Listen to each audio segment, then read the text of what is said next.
what if I told you your cells can like feel what they're touching and then change their size based on that? That sounds pretty wild. Yeah.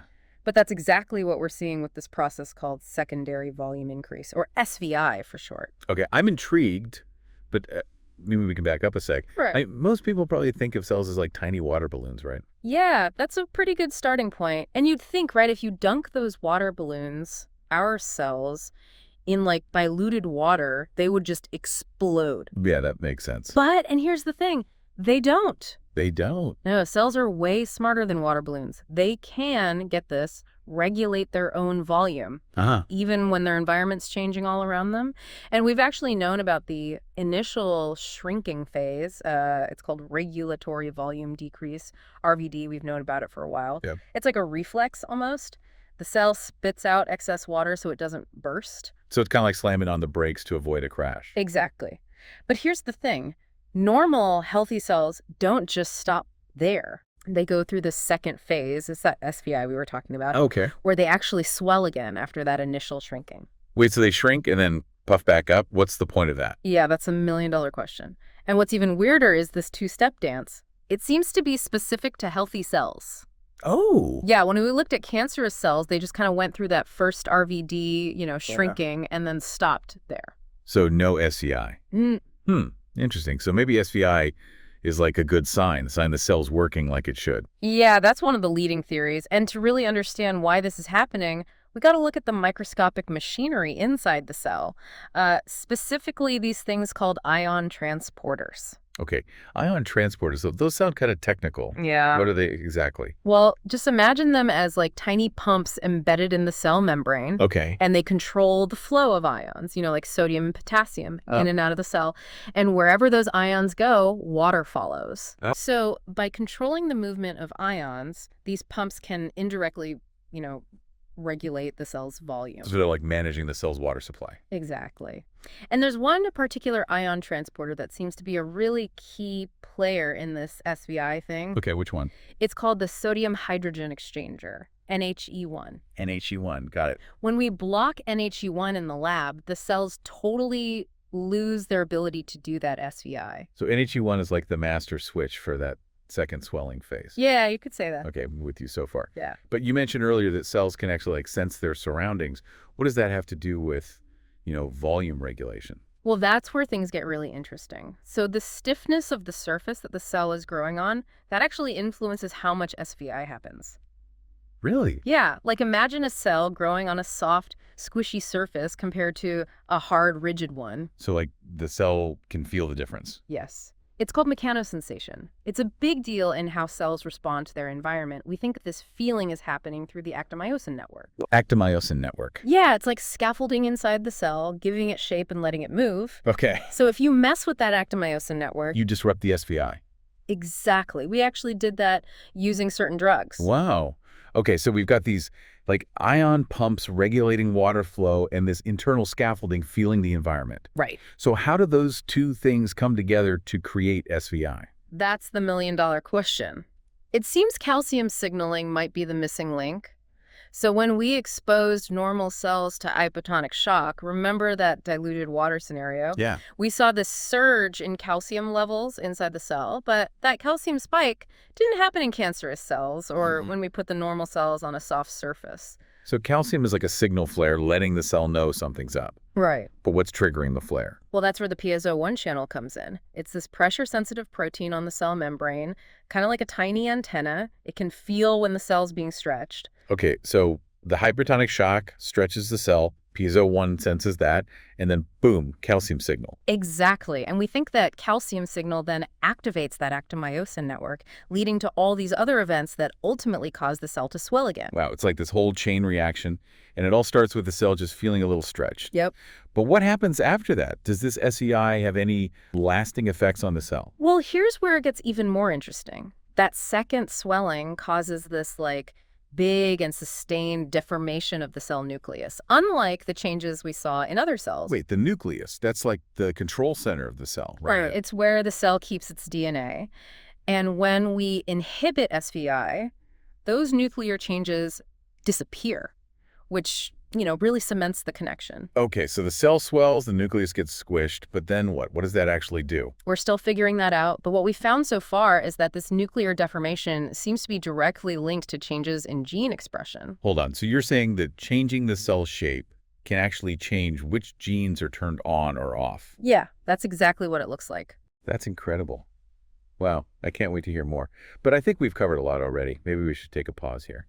So we were talking about how this secondary swelling can actually change the shape of the cell's nucleus. Right, and that seems to be messing with which genes are getting turned on and off. Yeah, exactly. It's like the cell's getting a makeover inside and out. But why would changing the nucleus's shape affect the genes? I mean, it's not like the DNA itself is changing, right? Right. Right, the DNA sequence stays the same. Hmm. But think of it like this. The nucleus is like a library, and the DNA, that's all the books inside. Okay. Changing the library's shape might make some books easier to access than others, So by squishing the nucleus, SVI is basically rearranging the bookshelves, making some genes more readily available. That's a great way to put it. And that can have a huge impact on what the cell's actually doing. Right. And we know that some of the genes affected by SVI, they're involved in cell growth and division. Which makes sense, I guess, since we only see SVI in healthy cells, not the ones that go crazy in cancer. Exactly. It's almost like SVI is like a safety mechanism, helping to keep cell growth under control. We've actually found that SVI suppresses cell proliferation. Wait, hold on. Cells need to divide to keep the body working, right? So how can SVI be a good thing if it's stopping them from dividing? Well, it's all about balance, right? Healthy cells, they need to grow and divide when they have to, like to repair tissues and stuff. But they also need to know when to stop. Makes sense. It's like a car. You need both the gas pedal and the brakes to drive safely. So SVI is like the brakes on the cell, preventing them from multiplying out of control. Yeah, something like that. But how does it actually do that? Well, we think it involves something called the TORC-MPK pathway. Okay. Think of that pathway as like the cell's central command for growth and division. SVI seems to disrupt this pathway, essentially putting the brakes on cell proliferation. So it's like SVI is cutting the communication lines between the grow command and the rest of the cell. Yeah, that's one way to think about it. And there are these molecules called phosphatases that seem to be involved in this whole process. Phosphatases? Yeah. Specifically, we're seeing increased levels of DUSP2, DUSP5, and DUSP6 during SVI. What? Those names sound kind of, I don't know, ominous. What are those things doing? They're actually the good guys. These particular phosphatases, they're known to deactivate a key part of that ERK-MTK pathway. Oh. So SVI triggers the production of these phosphatases, and then they go on to shut down the grow signal. It's amazing how the cell has all these checks and balances in place. It is, right? I'm still kind of stuck on this idea of the cell sensing its environment. Yeah. It just seems so bizarre. I know, it's wild. But the more we learn, the more we realize just how sensitive cells are to their surroundings. And this sensitivity, it's crucial for all sorts of things, not just volume regulation. Like what? What else can cells sense? Well, we've talked about how they can sense the stiffness of their surroundings. But they can also sense things like temperature, pH, the presence of certain chemicals. Oh, wow. Even the flow of fluids. So they're like tiny sensory machines. Pretty much. But how does this all tie back to SVI and, the whole idea of it being a safety mechanism? That's a great question. We're still working out all the details. But here's one thought. Imagine a cell that suddenly finds itself in a crowded place surrounded by a bunch of other cells. Okay. Yeah, it's getting a little claustrophobic in there. Exactly. That crowding could create physical pressure on the cell. Right. And remember that piezo-1 channel, it's like a pressure sensor on the cell surface. Right. So the piezo-1 channel could be sensing this crowding, which triggers that calcium signal, and boom, SVI kicks in, slowing down cell division. That's really interesting. Yeah.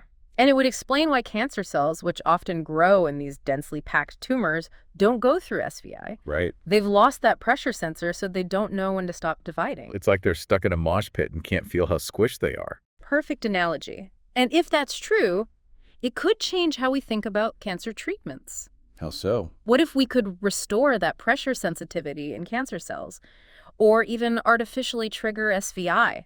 That would be amazing. Right. But we're getting a little ahead of ourselves. Yeah, sure. Let's get back to the basics. You mentioned that the piezo-1 channel plays a big part in this. Yeah. What's so special about this channel anyway? Well, first of all, it's incredibly sensitive. It can pick up on even the smallest changes in pressure or stretching of the cell membrane. Oh, it's like the cell's super sensitive fingertip, Yeah. constantly feeling around. Exactly. But here's the thing. Piezo1 isn't just involved in SVI.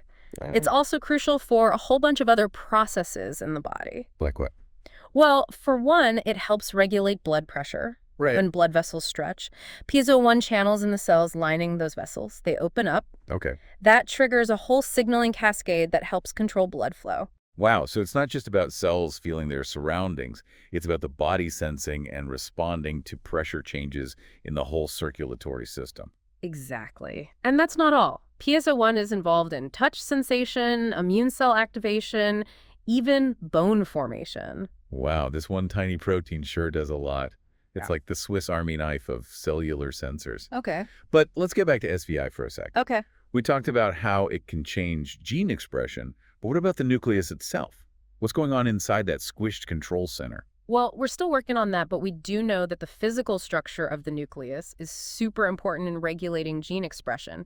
Remember that library analogy we were talking about earlier? Yeah, with the books and the bookshelves. Well, it's not just about rearranging the bookshelves. It's also about how those books are arranged on the shelves. Okay. We think that the deformation caused by SVI might actually be changing the physical structure of the chromatin. Chromatin. Yeah, that's the mix of DNA and proteins that make up chromosomes. So it's not just changing the nucleus's shape, it's also changing how the DNA is packaged inside. So it's like SVI is making some sections of the library more accessible, Right. while others are like tucked away in the back collecting dust. I like that. But there's more. Really? Remember how we talked about DNA methylation, those chemical tags that can activate or silence genes? Yeah, those are like those sticky notes, Right. marking which genes to read and which ones to ignore. Exactly. And what we've seen is that SVI seems to be influencing those sticky notes, Oh, wow. potentially changing which genes are turned on or off. So it's like SVI is not just rearranging the library, it's going through and adding its own sticky notes, like highlighting the important books. Exactly. And it really shows just how complex this whole process is. Okay, my brain is officially full. This is so much more intricate than I ever imagined. I know, right? But it's also super exciting. Yeah. We're starting to see the cell not just as a bag of chemicals, but as this dynamic, responsive thing that's constantly interacting with its environment. And this is opening up so many new paths for research, especially in cancer and regenerative medicine. This is definitely a story that needs more chapters. Absolutely. We've just scratched the surface of SVI and its potential. I can't wait to see what we find next. So we've talked about like ion channels and squished nuclei and genes getting moved around like books in a library. Yeah. What's the big takeaway here? What does this all actually mean? Well, I think the craziest thing is that we're starting to see just how deeply connected cells are to their physical surroundings. Okay. It's not just about the chemicals floating around, it's about the actual feel of their environment. It's like they have a sense of touch, like us. Exactly. And that sense of touch is affecting like everything from how they grow and divide to which genes they express. Wow. This could completely change how we look at stuff like tissue development and diseases.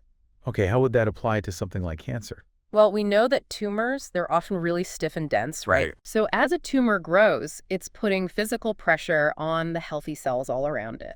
And if those healthy cells can sense that pressure, Yeah, they might start acting differently. exactly. They might start dividing more quickly, trying to escape the pressure. Hmm. Or they might even change and become more like the cancer cells.